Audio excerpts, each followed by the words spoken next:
Halo, good morning anak Miss. Bagaimana kabarnya hari ini? Oke, baik. Hari ini kita lanjutkan belajar tematik ya. Nah, pembelajaran tematik kita hari ini, kita akan membahas tentang wujud benda. Nah, di mana wujud benda ini ada 3. Yang pertama adalah padat, yang kedua cair, dan yang ketiga adalah gas. Nah, benda padat, cair, dan gas itu sering kita jumpai dalam kehidupan sehari-hari. Nah, bagaimana cara membedakan benda padat, cair, dan gas? Yuk kita akan pelajari ciri-cirinya.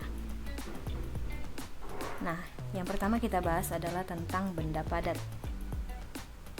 Contoh benda padat yang ada di sekitar kita adalah seperti batu, buku, tas, pensil, kotak pensil, es krim, dan lain-lain. Nah, kira-kira mengapa dikatakan benda-benda itu sebagai benda padat? Nah, di sini kita akan bahas ciri-cirinya. Yang pertama adalah dapat digenggam. Nah, jadi benda padat itu adalah benda yang dapat digenggam atau yang dapat dipegang. Yang kedua, memiliki berat. Dan yang ketiga, bentuknya tetap walaupun tempatnya berubah. Misalkan, ketika sebuah pensil kamu letakkan dalam sebuah kotak, bentuknya akan tetap menjadi pensil, bentuknya akan tetap menjadi seperti bentuk pensil. Sama halnya dengan ketika buku kita letakkan ke dalam sebuah kotak, bentuk bukunya akan tetap menjadi ya bentuk buku, tidak berubah. Nah, jadi kemanapun benda padat itu diletakkan, maka bentuknya tetap, meskipun tempatnya berubah, mau di kotak atau mau di sebuah botol atau di sebuah ruangan. Nah, bentuknya itu adalah tetap, jadi tidak berubah. Nah, jadi ciri-ciri dari benda padat itu yang pertama dapat digenggam, memiliki berat, dan bentuknya tetap walaupun tempatnya berubah. Nah, jadi mengapa es krim itu termasuk dalam benda padat? Nah, karena es krim itu kan dia bentuknya masih beku, kecuali kalau es krimnya sudah meleleh baru dia termasuk ke dalam benda cair. Nah, es krim itu kan dalam keadaan beku, kemanapun dia kita tetapkan ya tetap menjadi bentuknya tetap seperti itu, kecuali kalau sudah mencair ya. Nah, jadi ini adalah beberapa contoh dari benda padat, dan masih banyak lagi contoh benda padat yang dapat kamu temui di rumah maupun di sekitar kamu. Oke, yang kedua tentang benda cair. Contoh benda cair yang ada di sekitar kita adalah ada air, minyak goreng, minyak tanah, sirup, kecap, dan lain-lain. Nah, sama halnya, mengapa dikatakan sebagai benda cair? Kita akan bahas ciri-cirinya. Ciri-ciri dari benda cair yang pertama adalah tidak dapat digenggam. Nah, kalau tadi benda padat itu dapat digenggam, kalau benda cair tidak dapat digenggam. Nah, coba kamu masukkan tangan kamu ke dalam air. Nah, ketika kamu genggam, hasilnya di dalam tangan kita kan tidak ada. Nah, jadi benda cair itu tidak dapat digenggam. Yang kedua, memiliki berat. Yang ketiga, bentuknya tidak tetap atau mengikuti bentuk wadah. Nah, ketika air kita letakkan ke dalam sebuah cangkir, bentuknya akan menjadi seperti cangkir itu atau seperti wadahnya. Ketika kita letakkan ke dalam sebuah baskom, bentuknya akan mengikuti bentuk baskom. Ketika kita letakkan dalam sebuah botol, maka bentuknya juga akan mengikuti botol tersebut. Nah, jadi bentuknya tidak tetap ataupun mengikuti bentuk wadah. Berbeda dengan benda padat tadi ya. Ketika misalkan pensil kita masukkan ke dalam botol itu, ya bentuknya akan tetap menjadi seperti pensil. Nah, kalau benda cair tidak, bentuknya mengikuti bentuk wadah. Yang keempat, permukaannya datar. Nah, permukaan air ini, permukaan benda cair itu selalu datar. Nah, coba bisa kita perhatikan gambar botol yang di sebelahnya. Ketika botolnya dalam keadaan lurus, bentuk air yang di atas permukaannya itu datar. Ketika botol pun kita miringkan, bentuk air yang di atas itu akan tetap datar, jadi tidak miring ya.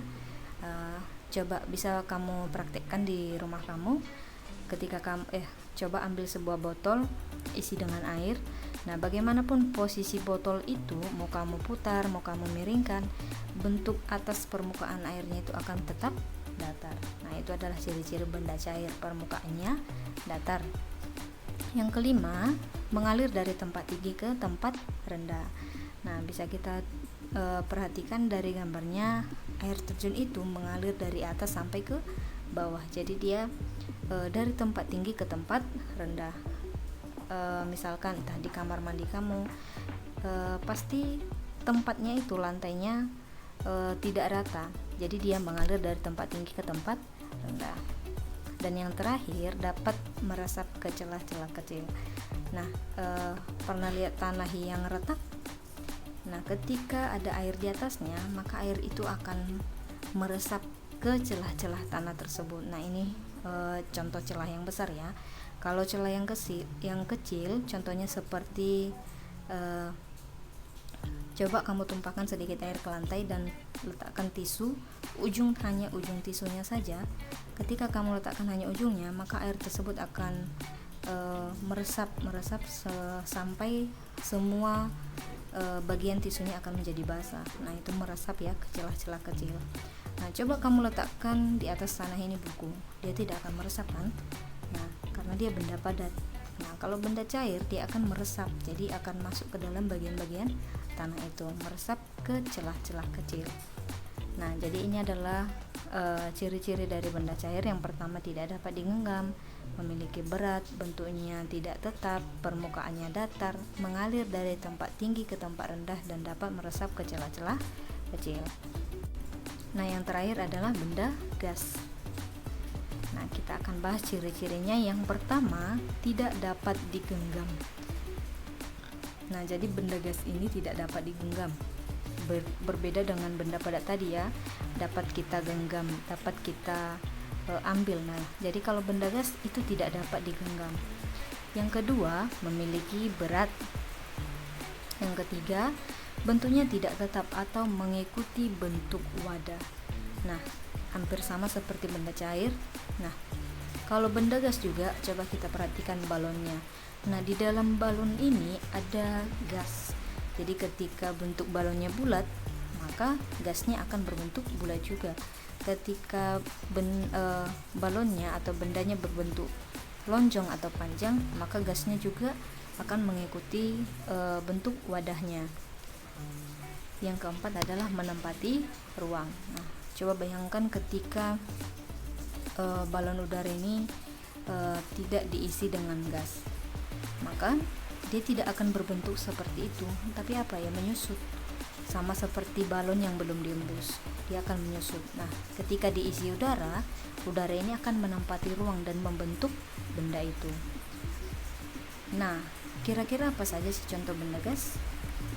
Nah, contoh benda gas yang ada di sekitar kita adalah yang pertama, udara atau angin. Nah, udara atau angin ini tidak dapat kita lihat namun dapat dirasakan.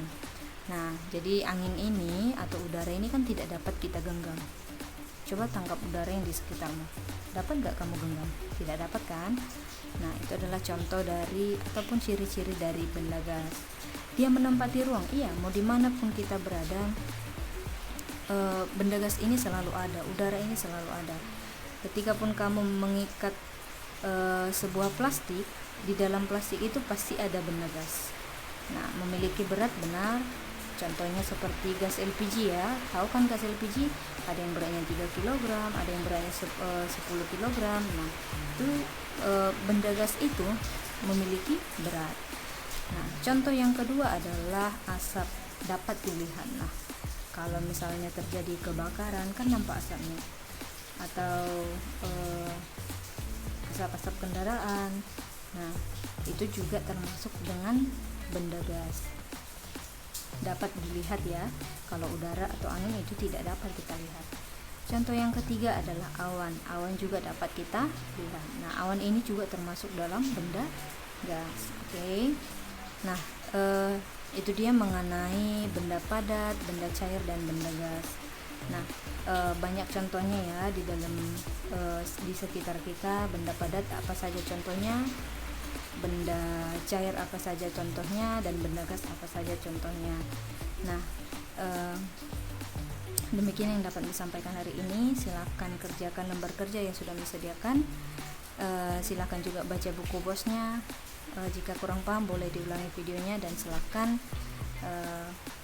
mengerjakan tugas. Selamat bekerja. Tuhan Yesus memberkati.